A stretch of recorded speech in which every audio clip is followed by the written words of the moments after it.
talking about the week that was in professional wrestling. This is Wrestling with Fans.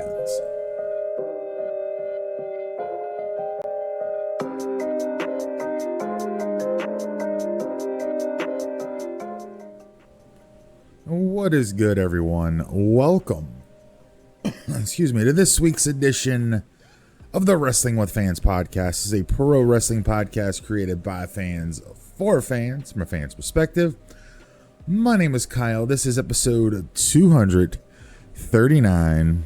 For those watching on video, you can see our little Ginger decided to, it's Toots time. She want to come get involved and get her nightly pets. One of the 7 animals we have here around the house. But anyway, we're going to be talking about everything that went down this past week in professional wrestling. And I'm going to try to do this with a cat in my lap. So wish me luck, guys. Wish me luck. We're going to be talking about some things in AEW. We're going to talk about some things in WWE. But let's go all the way back to this past Monday Night Raw. Talking about the ratings. Haven't done that in a while. This past Monday's episode drew 1.704 million viewers on average, the highest since August 7th, when it drew 1.96. The average viewership this year through 36 weeks is 1.808, so down slightly last week. Now I fully expect this week's edition of Raw to drop a little bit more, being it's the opening of the NFL season. And you'll have a doubleheader on Monday Night Football, I believe. I think it's a doubleheader still, but you have Monday Night Football.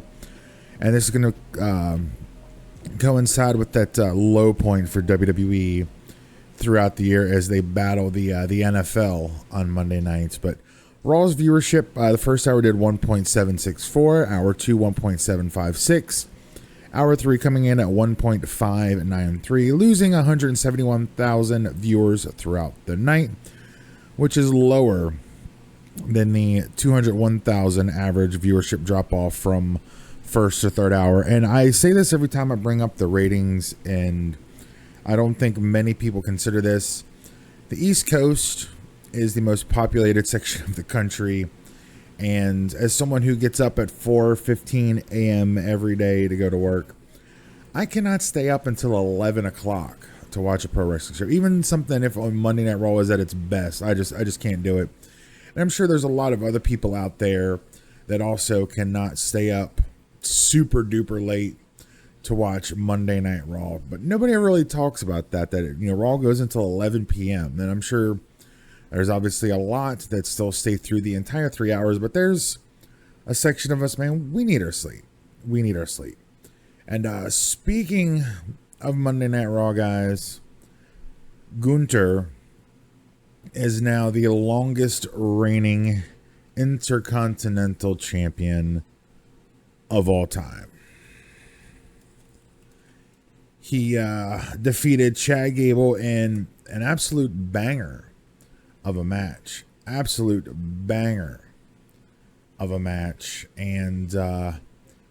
he has now passed the Honky Tonk Man for the longest reigning Intercontinental Champion of all time. And I have to set the cat down before I turn into a ball of cat hair. But yeah, congrats to Gunther on that big accomplishment. Raw was in Charlotte, North Carolina this past week. Eric and I have defeated Drew McIntyre and Matt Riddle in a tornado tag, which it's 2023 and the Viking Raiders are winning matches. Like, I don't know where it's come from, but I'm just going to ride it. Even though there's the story with Drew and Riddle, I'm sure Drew's eventually going to turn on Matt Riddle. Then you had Ricochet defeating Shinsuke Nakamura, Shayna Baszler defeating Zoe Stark via submission, Raquel Rodriguez defeating Chelsea Green in a quick match, JD McDonough over Sami Zayn, and of course Gunther and Chad Gable in the longest match in the night, 16 minutes and 3 seconds. And in the dark main event, the American Nightmare Cody Rhodes defeated Dominic Mysterio in 1:12 in a very short dark match after everything went off the air.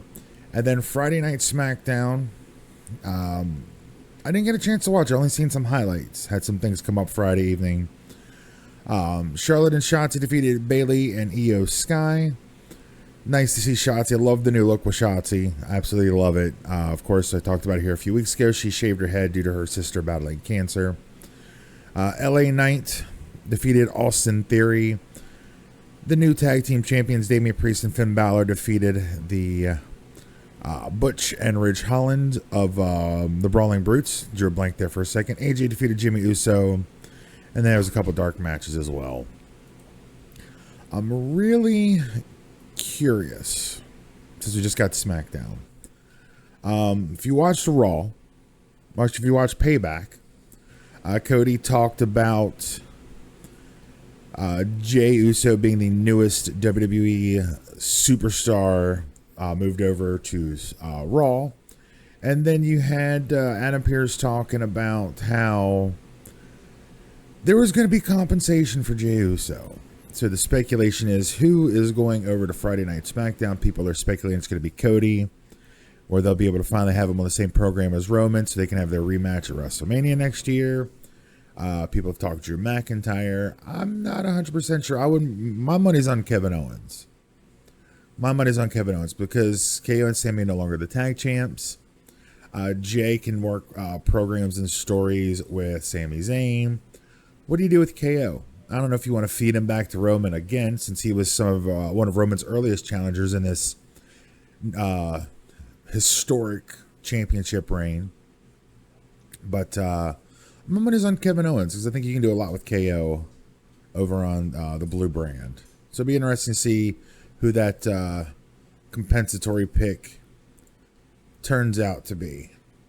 And then also on Friday, earlier in the day, you had the WWE Superstar Spectacle from India. It was not televised. I thought they were going to televise the event. However, it was basically just a glorified house show over in India. 6 matches on the card. Yeah, Drew McIntyre and Kevin Owens and Sami Zayn defeating Jinder Mahal and Indus Sher, the team of Sangha and Veer. Then you had Natalya defeating Zoe Stark. Then you had Gunther defeating Shanky. Then you had Braun Breaker defeating Odyssey Jones. Nice to see some NXT guys. And Odyssey Jones actually got called up in the draft, but not yet to see him. Then the women's match earlier in the evening, the winner faces Ripley. So Rhea Ripley defeated Natalya in a pretty quick match. And in the main event, John Cena teamed with Seth freaking Rollins to beat Giovanni Vinci and Ludwig Kaiser of Imperium. Glorified house show. So I'm kind of glad they didn't bother to put that on the airwaves. So good for that. Let's get ready to jump into some AEW news. But before we do that, let's take a quick pause for the calls. Let me just interrupt myself here for a quick moment. First off, thank you for checking out Wrestling with Fans here on YouTube. If you're enjoying what you see, make sure to leave a big old thumbs up and click that subscribe button down below. The other ways you can help support the show is to follow us across all of our other social medias. Check us out, facebook.com/Wrestling with Fans. Hulk smash that like button to keep up to date with everything going on here with Wrestling with Fans. Or you can follow us on Instagram and TikTok at Wrestling with Fans. Check us out on the web at WrestlingWithFans.com. New audio shows go up every single Sunday at midnight. Or you can take us on the go and download us to your favorite podcast, the listening device. You can get us wherever you get your podcast fix. Just search Wrestling with Fans Podcast. We are on all the major platforms, Apple, Google, Spotify, iHeartRadio, Stitcher. Wherever you get your podcast fix, you can find Wrestling with Fans. Last but certainly not least, comments, questions, feedback, topics you want covered on the show, shoot me an email, wwfshow@gmail.com. Again, that's wwfshow@gmail.com. Links to everything are down in the video description and down below, so make sure you check that out. Without further ado, back to the show. All right, coming back in here. Couple quick AEW stories. You noticed CJ Perry, the hot and flexible wife of Miro, the former Lana from WWE, has made her AEW debut. And Tony Khan at the All Out Media Scrum said that Perry's deal is not a long-term guaranteed thing. I would imagine they're going to bring her in and have her work an angle with her husband Miro, see where things go, and maybe could turn into a more long-term deal for him, or maybe just kind of a short-term thing. I guess time will tell. And then the former TBS champion Jade Cargill recently did the women's wrestling talk and talked about boss Tony Khan, calling him a phenomenal boss, and says, quote, "I can literally hit him up now and he will probably hit me back up in 3 minutes." And this is a man who owns 4 companies, like a professional soccer team, Jacksonville Jaguars. He's busy. He literally comes to every show. She went on to say that she is happy being a part of AEW because of Khan. Says, quote, "He is so passionate. He loves our company. You know, there's no other place I would want to be. He doesn't look at me as a number. He looks at me like a human being. And he knows my journey, and he understands my purpose in the wrestling community and what I want to achieve. And I don't think you can beat that."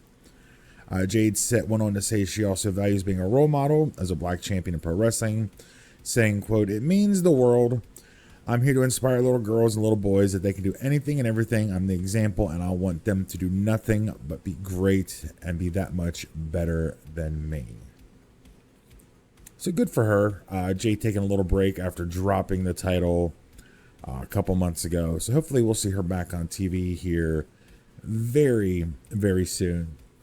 And then there was another story following up on the CM Punk drama, I guess you could say. I don't remember who it was from. I had it saved somewhere, but apparently the Young Bucks had been saying that had CM Punk there not been any heat for 6 months, they would have sat down to work with CM Punk. So all I kept thinking of is the memes where it says there's been blank number of days since the last incident, and it's probably always at 0 when it comes to CM Punk. At one point for this week's show, I thought about fantasy booking CM Punk's WWE return if that's the case, but I've already said I am not looking forward to seeing CM Punk back in WWE. Would they do it? It's very possible.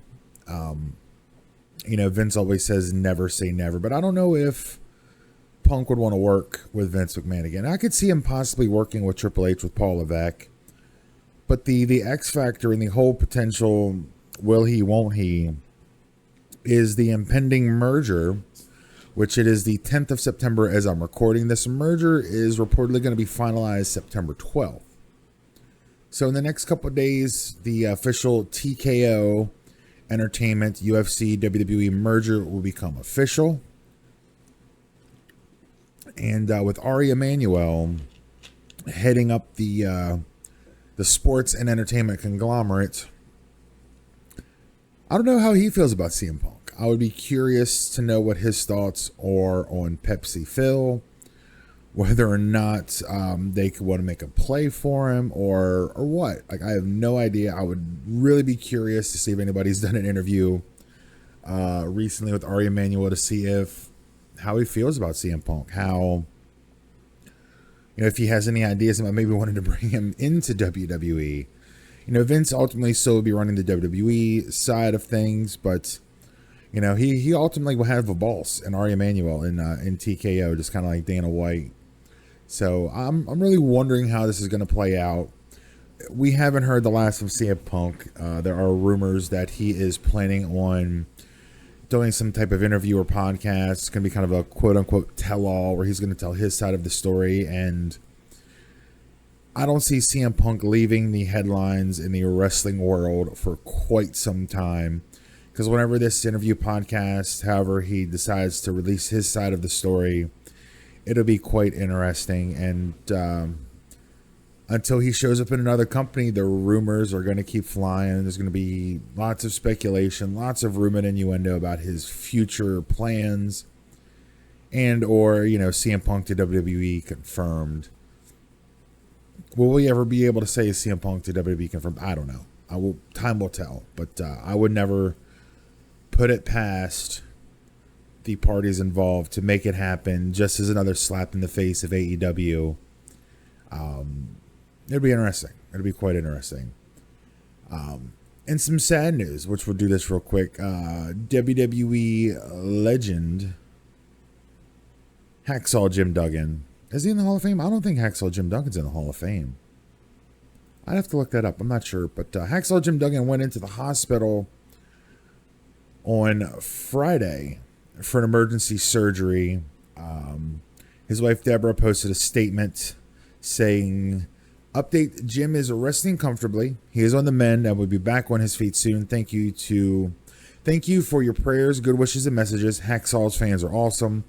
Thanks to Jake the Snake Roberts and Cheryl for the beautiful flowers," with the picture of the flowers and him resting in his hospital bed. So, best wishes to Hacksaw Jim Duggan on a speedy recovery. Oh, he is a WWE Hall of Famer. Okay. I wasn't sure. I couldn't remember if he was a Hall of Famer or not, but he is. It would make sense. What surgery he had has not been made available. So yeah, best wishes and a speedy recovery to the Hacksaw for whatever ailment he was dealing with. And we'll follow that up with a feel-good story. So I just opened X, formerly known as Twitter, and one of the first things I saw was a tweet from Mika Rotunda. Now, Mika is the daughter of IRS Mike Rotunda and the brother of Bo Dallas and Bray Wyatt, Wyndham Rotunda, brother of Taylor and Wyndham. And it's pretty cool here. She says, this is right from her Twitter, her X.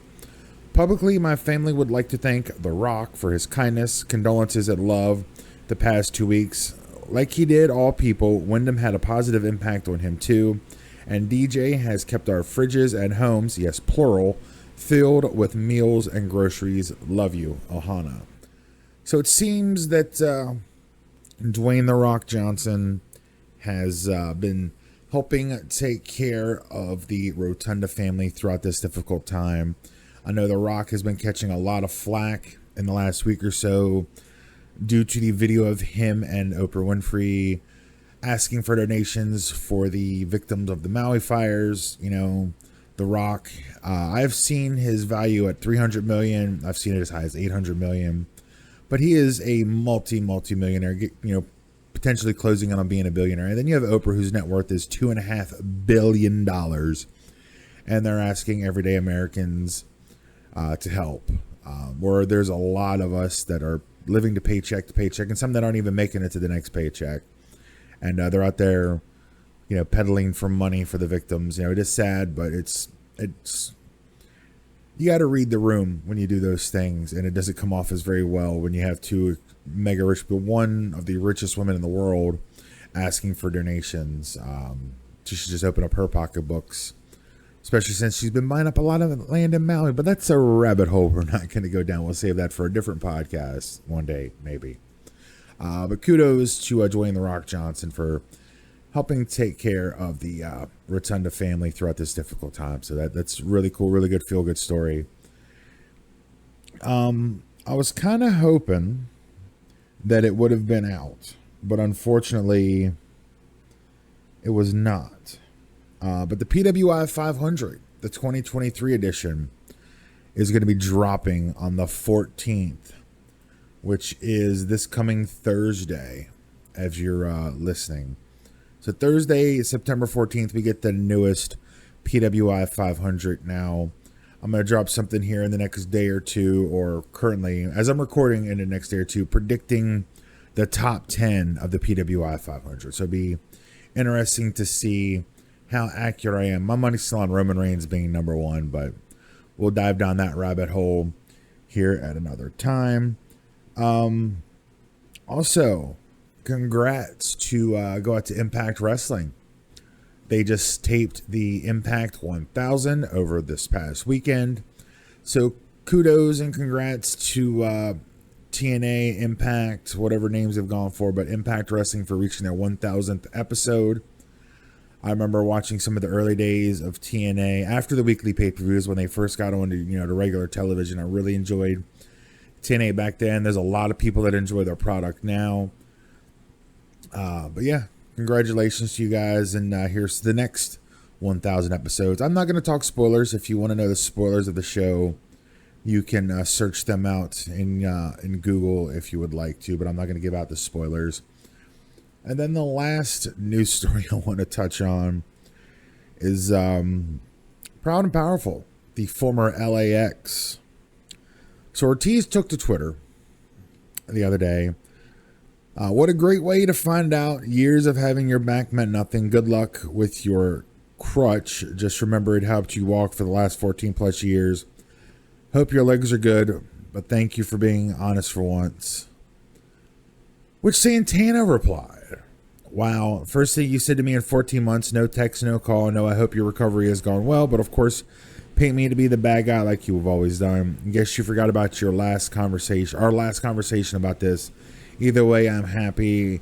I hope and pray the same for you. So it seems there has been talk for a while of the beef between Santana and Ortiz, Proud and Powerful, and they haven't got along in a while. They disappeared off of television, and when they came back, we're on the same team at whatever the AEW pay-per-view was, that All In, I believe it was, against the Blackpool Combat Club. People were speculating whether or not they had mended fences, but after some tweeting over this weekend, it seems that is not the case. So we'll follow up on that more if there's anything else to talk about, but that's really all I have for this week, guys. Just wanted to play a little catch up, do some new stuff, try to get back into the swing of things of this weekly podcast. So this is 2 weeks in a row again. I'm back on it. I went a couple years without missing a week, and if you watched last week's or listened to last week's episode, I've been very, very busy in the last couple months. So it's good to be back in the saddle, as they say. As you can see, the new studio here in our dining room. So that's all I have. So again, be on the lookout for the Predicting the PWI 500.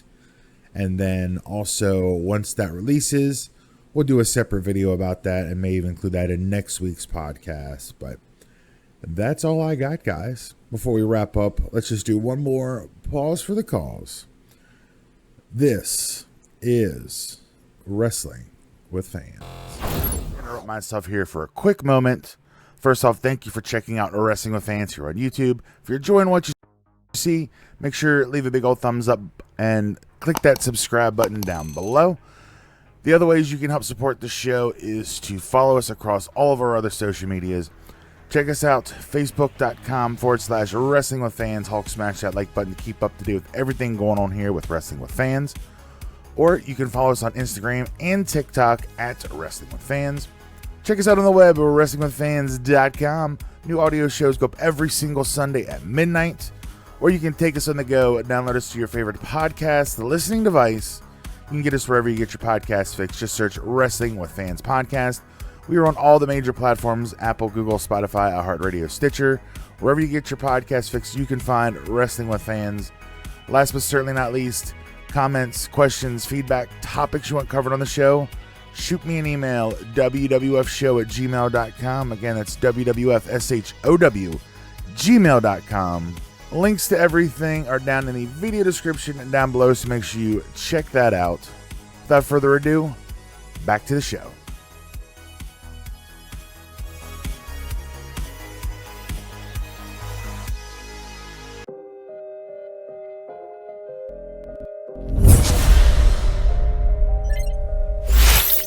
Alright guys, well that is officially going to wrap up this week's episode. Thanks to everybody who checked out my comeback last week. It was really awesome. Thanks to everybody who has checked it out on audio and in video.